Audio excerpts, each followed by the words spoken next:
आज मैं तुम्हें उस नगरी की कहानी सुनाऊंगा जिसे स्वयं विश्वकर्मा ने ठाकुर जी के कहने पर समुद्र के बीचों बीच बसाया था। वह नगरी जहाँ की दीवारों में हीरे जवाहरात जे थे, जहाँ साक्षात लक्ष्मीपति श्री कृष्ण राजा बनकर निवास करते थे। द्वारका जिसका वैभव देखकर इंद्र भी लज्जित हो जाते थे। पर क्या तुमने कभी सोचा कि जिस नगरी के रक्षक स्वयं योगेश्वर कृष्ण हो, वह नगरी समुद्र में कैसे डूब गई? मेरे भाई, श्रीमद् भागवत और महाभारत के मौसल पर्व में इस विनाश का ऐसा वर्णन मिलता है जिसे सुनकर कलेजा कांप जाता है। भगवान कृष्ण गीता के 11वें अध्याय में कहते हैं, कालो अस्मि लोकक्षय कृत प्रवृद्धो, अर्थात मैं लोगों का नाश करने वाला बड़ा हुआ काल हूँ। जब काल आता है तो वह किसी को नहीं छोड़ता, चाहे वो भगवान का अपना ही कुल यदुवंश क्यों न हो। द्वारका के डूबने का रहस्य केवल प्राकृतिक आपदा नहीं था, इसके पीछे 2 भयंकर श्राप थे। पहला श्राप दिया था गांधारी ने। कुरुक्षेत्र के युद्ध के बाद जब गांधारी ने अपने 100 पुत्रों के शव देखे तो उसने कृष्ण को दोषी माना। उसने क्रोध में आकर कहा, हे कृष्ण, यदि मैंने सच्चे हृदय से पतिव्रत धर्म का पालन किया है तो आज से 36वें वर्ष में तुम्हारे यदुवंश का भी वैसे ही नाश होगा जैसे मेरे पुत्रों का हुआ है। तुम अकेले तपोगे और तुम्हारी नगरी समुद्र में विलीन हो जाएगी। ठाकुर जी मुस्कुराए और कहा, माता, ऐसा ही होगा, क्योंकि वे जानते थे कि यदुवंश इतना शक्तिशाली हो चुका था कि उसे बाहरी कोई शक्ति नहीं मार सकती थी। उसे खत्म करने के लिए खुद ठाकुर जी की माया और एक श्राप की आवश्यकता थी। मेरे पागलों, दूसरा श्राप और भी विचित्र था। एक बार विश्वामित्र, कर्ण और नारद जैसे महान ऋषि द्वारका आए। सांब कृष्ण के पुत्र और अन्य यदुवंशी बालकों ने ऋषियों के साथ उपहास करने की सोची। सांब को एक स्त्री के वेश में सजाया गया और ऋषियों के पास ले जाकर पूछा गया, महाराज बताइए इस स्त्री के गर्भ से क्या पैदा होगा? ऋषियों ने अपनी दिव्य दृष्टि से सब जान लिया। वे क्रोधित हुए और बोले, मूर्खों, इसके गर्भ से एक ऐसा मुसल पैदा होगा जो तुम्हारे कुल का विनाश कर देगा। महाराज जी कहते हैं, अरे जब बुद्धि भ्रष्ट होती है तो इंसान संतों का अपमान करने लगता है, और संतों का अपमान ही साक्षात काल का निमंत्रण है। अगले ही दिन सांब के शरीर से सचमुच एक लोहे का मुसल निकला। यदुवंशी घबरा गए और उन्होंने उस मुसल को पत्थर पर घिस घिस कर चूर्ण बना दिया और समुद्र में फेंक दिया। पर वे भूल गए कि होनी को टाला नहीं जा सकता। उस चूर्ण का एक छोटा सा टुकड़ा समुद्र में रह गया, जिसे एक मछली ने निगल लिया। वही टुकड़ा बाद में ठाकुर जी के चरणों में लगने वाला तीर बना। मेरे भाई, द्वारका का डूबना हमें यह सिखाता है कि अहंकार और संतों का अपमान बमे से बमे साम्राज्य को मिट्टी में मिला सकता है। द्वारका की वह भव्यता, वह सोना, वह वैभव सब एक पल में पानी के नीचे चला गया, क्योंकि वहां अधर्म ने प्रवेश कर लिया था। अब उस रहस्य की ओर भागते हैं जहां से विनाश की लहरें उठना शुरू हुई थी। द्वारका के डूबने का असली कारण केवल समुद्र का बनना नहीं था, बल्कि यदुवंशियों के भीतर का वह अहंकार और प्रमाद था जिसने उन्हें अंधा कर दिया था। श्रीमद् भागवत के 11वें स्कंध में वर्णन आता है कि जब विनाश का समय निकट आया तो द्वारका में भयंकर अपशकुन होने लगे। तेज हवाएं चलने लगी, चूहों की संख्या बढ़ गई और लोग एक दूसरे से बिना कारण झगड़ने लगे। भगवान कृष्ण सब समझ रहे थे। उन्होंने यदुवंशियों से कहा, भाइयों, अब द्वारका में रहना उचित नहीं है, यहाँ पर भयंकर उत्पात होने वाले हैं। चलो हम सब प्रभास क्षेत्र सोमनाथ के पास चलते हैं और वहां चलकर दान पुण्य और स्नान करते हैं। मेरे भाई, भगवान कृष्ण चाहते थे कि यदुवंशी अपनी शुद्धि करें, पर होनी को कौन टाल सकता है। प्रभास क्षेत्र पहुंचते ही यदुवंशियों ने वह काम किया जो किसी भी कुल के विनाश का सबसे बड़ा कारण बनता है, मदिरापान। गरु पुराण और महाभारत में लिखा है कि यदुवंशियों ने मैरे नाम की नशीली मदिरा का इतना अधिक सेवन किया कि उनका विवेक पूरी तरह नष्ट हो गया। महाराज जी कहते हैं, अरे पागलों, जब इंसान के पेट में शराब जाती है तो उसके भीतर का पशु जाग जाता है। मदिरा के नशे में डूबे यदुवंशी आपस में पुराने झगड़ों को लेकर बहस करने लगे। सात्यकी और कृतवर्मा के बीच विवाद शुरू हुआ। देखते ही देखते वह बहस युद्ध में बदल गई। जिस यदुवंश को दुनिया की कोई सेना नहीं हरा सकती थी, वे आपस में ही एक दूसरे के खून के प्यासे हो गए। वहां एक और रहस्यमयी घटना घटी। जब उनके अस्त्र शस्त्र खत्म हो गए तो उन्होंने समुद्र के किनारे उगी हुई एरका घास उखाड़ ली। मेरे पागलों, ये वही घास थी जो उस मुसल के चूर्ण से पैदा हुई थी, जिसे ऋषियों ने श्राप दिया था। वह घास हाथ में आते ही लोहे के वज्र जैसी हो जाती थी। एक एक घास का तिनका तलवार और गदा का काम कर रहा था। श्री कृष्ण के सामने ही उनके पुत्र, पौत्र और भाई एक दूसरे को काट काट कर खत्म करने लगे। भगवान कृष्ण चुपचाप एक वृक्ष के नीचे बैठकर ये सब देख रहे थे। वे जानते थे कि ये काल का खेल है। गांधारी का श्राप और ऋषियों का वचन सत्य हो रहा था। जिस वंश ने धर्म की स्थापना में कृष्ण का साथ दिया था, वही वंश अब अधर्म और नशे के कारण स्वयं का अंत कर रहा था। देखते ही देखते हजारों यदुवंशी उस तट पर मृत पड़े थे। मेरे पागलों, द्वारका का यह भाग हमें यह सिखाता है कि जिस कुल में मर्यादा टूटती है और नशा प्रवेश करता है, उस कुल का रक्षक चाहे साक्षात भगवान ही क्यों न हो, उसका विनाश निश्चित है। भगवत गीता के दूसरे अध्याय में भगवान कहते हैं, क्रोधात् भवति सम्मोहा, सम्मोहात् स्मृति विभ्रमा। क्रोध से मोह और मोह से बुद्धि का नाश होता है। यदुवंशियों की बुद्धि का नाश हो चुका था और यही द्वारका के जलमग्न होने की पहली सीढ़ी थी। जब भगवान ने देखा कि बलराम जी ने भी योग के द्वारा अपना शरीर त्याग दिया है, तो वे समझ गए कि अब उनके भी इस लोक से प्रस्थान करने का समय आ गया है। पर अभी द्वारका का समुद्र में डूबना बाकी था, जिसके साक्षी अर्जुन होने वाले थे। अब उस मर्म स्पर्शी क्षण की ओर चलते हैं, जिसे सुनकर भक्त का हृदय भर आता है। जब प्रभास क्षेत्र की वह भयंकर लड़ाई खत्म हुई और पूरा यदुवंश मिट्टी में मिल गया, तब भगवान कृष्ण ने देखा कि उनके बड़े भाई बलराम जी समुद्र तट पर बैठकर समाधि में लीन है और उनके मुख से एक विशाल श्वेत नाग शेषनाग निकलकर समुद्र में समा रहा है। बलराम जी ने अपना शरीर त्याग दिया था। अब ठाकुर जी अकेले थे।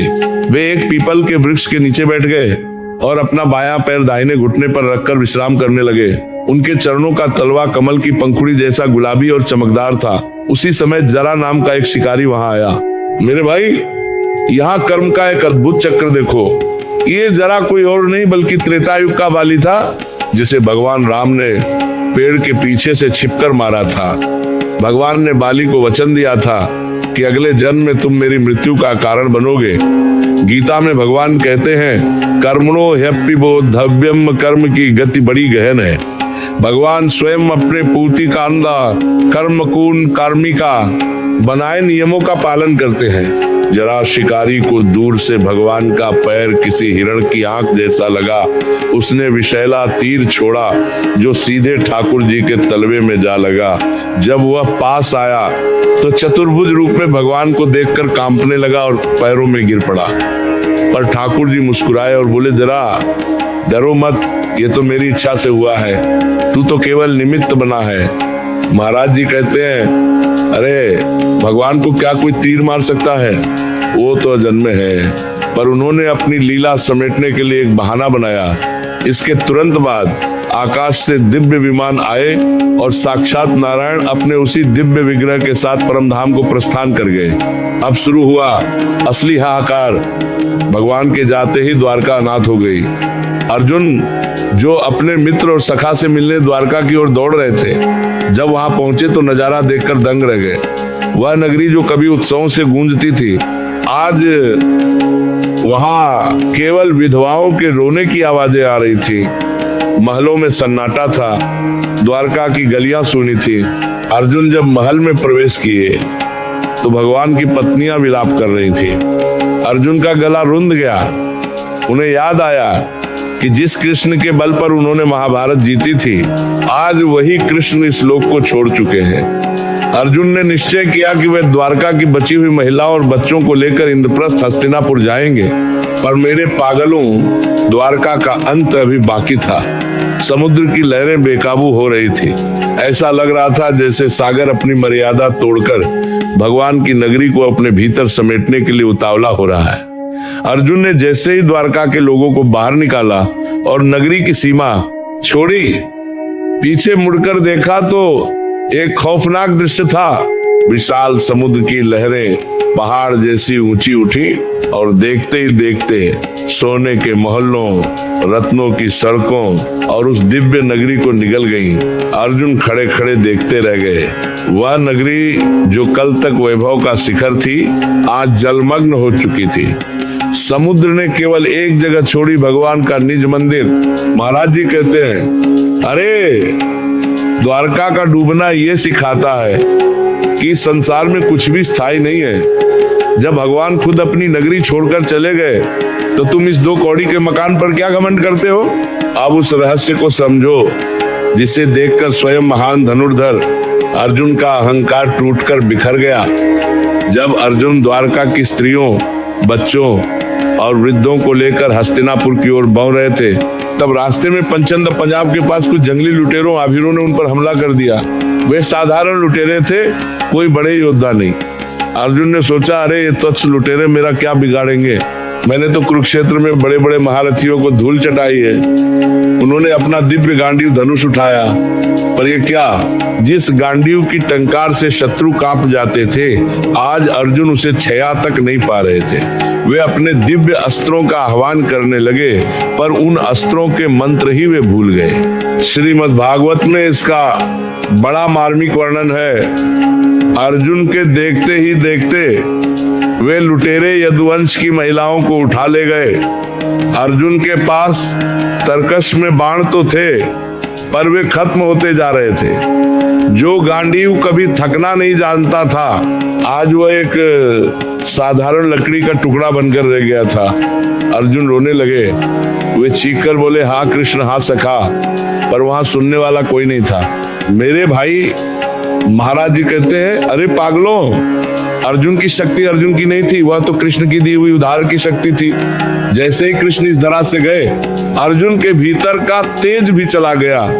ये हमें सिखाता है कि हमारे पास जो भी बल, बुद्धि या धन है, वह सब ठाकुर जी की कृपा है। जिस दिन उनकी कृपा हट गई, उस दिन तुम एक तिनका भी नहीं तोड़ पाओगे। जब अर्जुन खाली हाथ और निराश होकर महर्षि वेदव्यास के पास पहुंचे, तो उन्होंने रोते हुए पूछा, हे दस्युवर, मेरी शक्तियां कहाँ चली गईं? मैं अपने सखा के परिवार की रक्षा क्यों नहीं कर पाया? तब व्यास जी ने एक बहुत गूढ़ बात कही। उन्होंने कहा, अर्जुन दुखी मत हो, काला सर्वम अलंकारा, यानी काल ही सब कुछ देता है और काल ही सब कुछ छीन लेता है। तुम्हारा कार्य समाप्त हो चुका था। उन शक्तियों का प्रयोजन धर्म की स्थापना करना था जो अब पूरी हो चुकी है। द्वारका का डूबना केवल एक भौतिक घटना नहीं थी, वह इस बात का प्रमाण था कि जब लीला समाप्त होती है तो रंगमंच को भी समेट लिया जाता है। द्वारका के वे सोने के महल और अर्जुन का वह गांडीव दोनों ही कृष्ण के निमित्त थे। कृष्ण के बिना वे सब शून्य थे। आज के वैज्ञानिक जब समुद्र के नीचे खंभात की खाड़ी द्वारका के अवशेषों को देखते हैं तो वे हैरान रह जाते हैं। वहाँ आज भी बड़ी बड़ी दीवारें और कलाकृतियां मिलती हैं जो यह सिद्ध करती है कि हजारों साल पहले वहाँ एक भव्य नगरी थी। पर विज्ञान केवल कैसे हाव बता सकता है, क्यों? वाय का जवाब तो केवल शास्त्रों में ही है। द्वारका इसलिए डूबी क्योंकि वहां का आध्यात्मिक बल कृष्ण के साथ ही चला गया था। महाराज जी कहते हैं, अरे तुम जिस दुनिया को सच मानकर बैठे हो, ये भी एक दिन डूब जाएगी। काल की एक लहर आएगी और तुम्हारा नाम निशान मिट जाएगा। केवल वही बचेगा जो नाम की नाव में सवार होगा। अब उस हिस्से पर आते हैं जो उन लोगों के मुंह पर तमाचा है, जो कहते हैं कि महाभारत और द्वारका केवल एक कल्पना या कहानी है। आज का विज्ञान भी उस स्थान के सामने नतमस्तक है जिसे हम बेट द्वारका और मुख्य द्वारका के पास समुद्र की गहराइयों में देखते हैं। श्रीमद् भागवत पुराण में लिखा है कि समुद्र ने द्वारका को डुबोते समय केवल भगवान का मंदिर छोड़ा था, लेकिन जब 1980 के दशक में समुद्र विज्ञानियों और पुरातत्वविदों ने गुजरात के तट पर खुदाई और गोताखोरी शुरू की, तो जो मिला उसने पूरी दुनिया को हिलाकर रख दिया। समुद्र के नीचे लगभग 30 से 40 फीट की गहराई में आज भी एक विशाल नगरी के अवशेष मौजूद हैं। मेरे भाई, वहाँ क्या मिला? वहाँ पत्थर की विशाल दीवारें मिली, बड़े बड़े खंभे मिले और ऐसे एंकर लंगर मिले जिनका वजन कई टन है। वैज्ञानिकों का कहना है कि ये अवशेष कम से कम 5000 से 9000 साल पुराने हैं। ये वही समय है जब महाभारत का युद्ध हुआ था। वहाँ की बनावट को देखकर इंजीनियर भी हैरान है। हजारों साल पहले पत्थर को इतनी सटीकता से कैसे काटा गया था? ये वही विश्वकर्मा की कारीगरी थी जिसका वर्णन हमारे शास्त्रों में मिलता है। महाराज जी कहते हैं, अरे पागलो, तुम प्रमाण मांगते हो, ठाकुर जी ने तो सबूत छोड़ रखे ताकि तुम्हारी नास्तिक बुद्धि को ठिकाना मिले। महाभारत में वर्णन आता है कि द्वारका में प्रवेश करने के लिए मुद्रा सील की आवश्यकता होती थी। क्या तुम्हें पता है? समुद्र के नीचे की खुदाई में एक 3 सिर वाले पशु वाली मुद्रा मिली है जिसका वर्णन महाभारत में स्पष्ट रूप से किया गया है। ये कोई संयोग नहीं है, ये सत्य है। अब प्रश्न आता है, द्वारका के खजाने का क्या हुआ? शास्त्रों के अनुसार द्वारका सोने की नगरी थी। लोग सोचते हैं कि वहां आज भी सोना पड़ा होगा, पर मेरे पागलों, अध्यात्म कहता है कि जब भगवान अपनी लीला समेटते हैं तो वह पदार्थ को वापस प्रकृति में विलीन कर देते हैं। वह सोना, वह वैभव अब भौतिक रूप में नहीं बल्कि उस स्थान की ऊर्जा के रूप में वहां विद्यमान है। आज भी जो भक्त श्रद्धा से द्वारका के तट पर बैठता है उसे समुद्र की लहरों में कृष्ण की बांसुरी और पायल की खनक सुनाई देती है। द्वारका की खोज ने यह सिद्ध कर दिया कि काल कितना शक्तिशाली है। जिस नगरी की सुरक्षा सुदर्शन चक्र करता था उसे भी काल के आदेश पर समुद्र ने निगल लिया। ये हमें याद दिलाता है कि तुम चाहे सोने के महलों में रहो या मिट्टी की झोपड़ी में, जब प्रकृति अपना हिसाब मांगती है तो कुछ भी शेष नहीं रहता।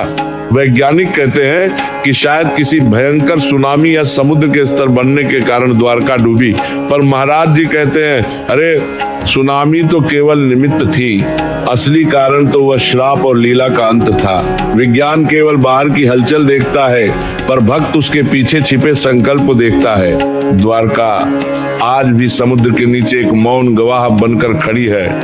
वह हमें बताती है कि ओ इंसानों, देख लो, मैं श्री कृष्ण की नगरी थी, फिर भी काल ने मुझे नहीं छोड़ा। तुम किस घमंड में चूर हो?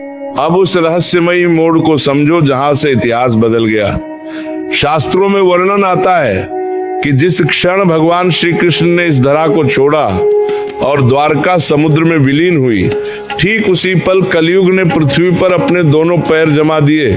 श्रीमद् भागवत के प्रथम स्कंद में बताया गया है कि जब तक ठाकुर जी के चरण इस पृथ्वी पर थे तब तक कली की इतनी हिम्मत नहीं थी कि वह अपना प्रभाव दिखा सके, पर जैसे ही द्वारका डूबी संसार से सत्य और पवित्रता का सूरज ढलने लगा।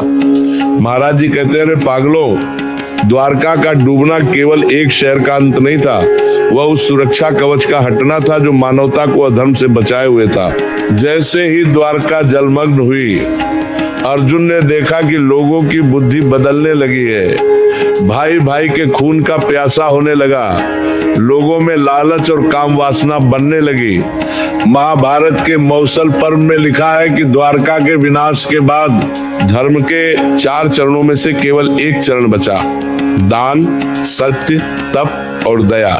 ये 3 गुण द्वारका की लहरों के साथ ही कहीं गहरे समुद्र में दब गए। मेरे भाई, द्वारका का डूबना एक चेतावनी थी। भगवान ने दिखाया कि जब समाज में मर्यादा का उल्लंघन होता है और लोग अपने मूल भगवान को भूलकर केवल भोग में डूब जाते हैं तो प्रकृति उसे स्वीकार नहीं करती। यदुवंशी जो कभी भगवान के सबसे करीब थे वही सबसे पहले पतन का शिकार हुए, क्योंकि उन्हें अपने शक्तिशाली होने का अहंकार हो गया था। यहाँ एक बहुत गहरी बात सुनो। कई लोग पूछते हैं, महाराज जी, क्या भगवान चाहते तो द्वारका को बचा नहीं सकते थे? अरे भगवान तो सर्वशक्तिमान है, पर वे मर्यादा पुरुषोत्तम और लीला पुरुषोत्तम हैं। वे अपने बनाए काल के नियम का उल्लंघन नहीं करते। यदि द्वारका नहीं डूबती तो कलयुग का आना असंभव होता, और कलयुग का आना सृष्टि के चक्र का हिस्सा है। द्वारका का विसर्जन दरअसल नई शुरुआत के लिए पुरानी स्लेट को साफ करना था। अर्जुन जब हस्तिनापुर लौटे तो उन्होंने युधिष्ठिर से कहा, भैया हमारा सहारा चला गया। जिस सूर्य के प्रकाश में हम चमक रहे थे वह सूर्य अब अस्त हो चुका है। अब यह नगरी, यह राजपाट और यह जीवन सब सूना है। इसके तुरंत बाद पांडवों ने भी हिमालय की ओर महाप्रयाण करने का निश्चय किया। द्वारका के डूबने ने यह सिद्ध कर दिया कि बिना ईश्वर के संसार की सबसे कीमती वस्तु भी राख के समान है। आज भी जब हम द्वारका के विनाश की कहानी सुनते हैं तो हमें यह एहसास होना चाहिए कि हम कलयुग के उस दौर में जी रहे हैं जहां धर्म की लहरें हर तरफ उठ रही हैं। महाराज जी अक्सर कहते हैं, अरे तुम्हारी अपनी द्वारका, ये शरीर और घर भी एक दिन काल के समुद्र में डूब जाएगी। क्या तुमने उस डूबने से पहले नाम का कोई किनारा ढूंढा है? द्वारका का विनाश हमें सिखाता है कि जिस वैभव में भगवान न हो वह वैभव बोझ बन जाता है। द्वारका सोने की थी, पर जब कृष्ण चले गए तो वह सोना भी बोझ बन गया और समुद्र ने उसे अपने भीतर समेट लिया ताकि वह फिर से प्रकृति का हिस्सा बन सके। अब उस रहस्य की ओर भागते हैं जो भविष्य के गर्भ में छिपा है। बहुत से भक्त पूछते हैं, महाराज जी क्या वह डूबी हुई द्वारका कभी वापस बाहर आएगी? क्या हम फिर से उस वैभव को देख पाएंगे? मेरे भाई, भविष्य पुराण और श्रीमद् भागवत में एक बहुत बड़ी बात कही गई है। जब कलयुग का अंत होगा और भगवान कल्कि के रूप में अवतार लेंगे, तब सतयुग की स्थापना के समय पृथ्वी का स्वरूप फिर से बदलेगा। शास्त्रों में संकेत मिलता है कि जैसे जैसे धर्म बढ़ेगा, समुद्र अपनी सीमाओं को पीछे समेटेगा। वह समय आएगा जब डूबे हुए तीर्थ फिर से प्रकट होंगे। पर महाराज जी एक मर्म की बात कहते हैं, अरे पागलों, पत्थरों की द्वारका प्रकट हो भी जाए तो क्या करोगे? असली द्वारका तो तब प्रकट होगी जब तुम्हारे हृदय में कृष्ण बैठेंगे। अब सुनो उस समुद्र का रहस्य। आज भी जो लोग द्वारका के समुद्र तट पर जाते हैं या गोमती नदी और सागर के संगम पर स्नान करते हैं, वे एक विशेष ऊर्जा का अनुभव करते हैं। गोताखोरों ने अपनी रिपोर्ट में बताया है कि समुद्र के भीतर जहां द्वारका के अवशेष हैं, वहां की मछलियां और जलीय जीव अन्य जगहों की तुलना में बहुत शांत है। वहां की लहरों में एक अलग तरह की ध्वनि सुनाई देती है। महाराज जी कहते हैं, अरे वह स्थान आज भी सिद्ध है। भले ही भौतिक रूप से नगरी डूब गई हो, पर सूक्ष्म रूप में आज भी वहां भगवान की लीलाएं चल रही हैं। इसे अदृश्य द्वारका कहा जाता है। कई संतों ने अनुभव किया है कि आधी रात को समुद्र की गहराइयों से शंख की ध्वनि और वेद मंत्रों का उच्चारण सुनाई देता है। यह इस बात का प्रमाण है कि जिस जगह पर साक्षात पूर्ण ब्रह्म के चरण पड़े हो, वह स्थान कभी ऊर्जाहीन नहीं हो सकता। एक और बहुत बड़ी बात जो आधुनिक विज्ञान को भी सोचने पर मजबूर करती है, द्वारका का चुंबकीय क्षेत्र। वैज्ञानिकों ने पाया है कि द्वारका के उस विशेष समुद्री क्षेत्र में चुंबकीय तरंगें बहुत सक्रिय हैं। क्या यह वही सुदर्शन चक्र का प्रभाव है? शास्त्र कहते हैं कि द्वारका की रक्षा के लिए सुदर्शन चक्र हमेशा तैनात रहता था। भले ही नगरी डूब गई, पर उस चक्र की सुरक्षात्मक ऊर्जा आज भी वहां के जल को पवित्र बनाए हुए है। मेरे पागलों, द्वारका का बार बार डूबना और फिर से चर्चा में आना हमें एक ही संदेश देता है, परिवर्तन ही संसार का नियम है। कल जो समुद्र के ऊपर था, आज वो नीचे है। कल जो नीचे है वो फिर ऊपर आएगा, पर इस ऊपर नीचे के खेल में जो स्थिर है वो केवल कृष्ण नाम है। भविष्य पुराण के अनुसार जब सतयुग आएगा तो पृथ्वी फिर से रत्नों को उगलना शुरू करेगी, पर तब तक के लिए द्वारका समुद्र की गोद में विश्राम कर रही है। वह एक टाइम कैप्सूल की तरह है जिसने हजारों साल का इतिहास अपने भीतर संभाल रखा है। महाराज जी कहते हैं, अरे तुम द्वारका को समुद्र में क्यों ढूंढ रहे हो? तुम तो बस राधा राधा जपो, तुम्हारे हृदय में खुद साक्षात द्वारकाधीश आकर बैठ जाएंगे। और जिस दिन वो बैठ गए, समझ लो तुम्हारी डूबी हुई तकदीर की द्वारका फिर से खड़ी हो गई। हमने सुना कि सोने की द्वारका डूब गई, हमने सुना कि यदुवंश खत्म हो गया, हमने सुना कि अर्जुन की शक्ति चली गई, पर इस सब का तुम्हारे और मेरे जीवन से क्या लेना देना? मेरे भाई, ये केवल एक ऐतिहासिक घटना नहीं है, ये हर इंसान के जीवन का भविष्य है। महाराज जी कहते हैं, अरे पागलों, तुम जिस शरीर को सजा रहे हो, जिस घर को बनाने में पूरी जिंदगी लगा दी, जिसे तुम अपनी द्वारका समझते हो, क्या तुम्हें यकीन है कि काल की लहर इसे नहीं छुएगी? श्रीमद् भागवत गीता के अंत में संजय कहते हैं, यत्र योगेश्वरः कृष्णो यत्र पार्थो धनुर्धरः तत्र श्री विजयो भूतिर ध्रुवा नीतिर्मतिर्मम। जहाँ कृष्ण है वहीं श्री लक्ष्मी, विजय और विभूति है। द्वारका तब तक सुरक्षित थी जब तक वहाँ कृष्ण थे। जैसे ही कृष्ण ने वह नगरी छोड़ी, सोने की दीवारें मिट्टी बन गई। यही तुम्हारे जीवन का भी सच है। जिस दिन तुम्हारे जीवन से भगवान और धर्म निकल जाएगा, तुम्हारी सफलता की द्वारका को डूबते देर नहीं लगेगी। द्वारका के विनाश से 3 बड़ी सीखें लो। अहंकार का अंत। यदुवंशियों को लगा कि वे अजय हैं। जब इंसान को अपनी शक्ति, जाति या धन का घमंड होता है तो वह मुसल पैदा करता है जो उसी के कुल को खा जाता है। संगत का असर। मदिरा और प्रमाद ने उन योद्धाओं की बुद्धि हर ली। अगर जीवन में सत्संग नहीं है तो तुम अपनी ही खुशियों के दुश्मन बन जाओगे। शरणागति। अर्जुन ने सीखा कि गांडीव में शक्ति तब तक थी जब तक कृष्ण पीछे खड़े थे। अपनी उपलब्धियों का श्रेय खुद मत लो, उस विधाता को दो। मेरे पागलों, महाराज जी का अंतिम उपदेश सुनो। अरे तुम समुद्र के नीचे डूबी द्वारका को देखने के लिए तड़प रहे हो, पर अपने भीतर जो कृष्ण बैठे हैं उन्हें नहीं देख रहे। ये दुनिया एक रंगमंच है। यहाँ द्वारका जैसी महान नगरी नहीं रही तो तुम्हारी और मेरी क्या मिसाल। यहाँ केवल एक ही चीज स्थायी है, ठाकुर जी का प्रेम। द्वारका का डूबना हमें उदास करने के लिए नहीं बल्कि जगाने के लिए, ये बताने के लिए है कि कलयुग में केवल नाम ही तुम्हारा वह जहाज है जो तुम्हें भवसागर में डूबने से बचाएगा। जब मौत की लहरें आएंगी तब तुम्हारा सोना, तुम्हारी डिग्री, तुम्हारा रसूख सब समुद्र के नीचे दब जाएगा। साथ चलेगा तो केवल वह राधा राधा का जप जो तुमने सच्चे मन से किया होगा। मेरे भाई, द्वारका आज भी समुद्र के नीचे है। वो सो नहीं रही, वह प्रतीक्षा कर रही है। वह प्रतीक्षा कर रही है उस समय की जब मनुष्य फिर से धर्म के मार्ग पर लौटेगा। पर तुम्हें उस बाहरी द्वारका की प्रतीक्षा करने की जरूरत नहीं है। तुम आज इसी वक्त अपने हृदय को द्वारका बना लो। प्रेम के आंसू बहाओ, नाम की ईंटें लगाओ और करुणा का सिंहासन सजाओ। फिर देखना, साक्षात द्वारकाधीश तुम्हारे पास दौड़े चले आएंगे।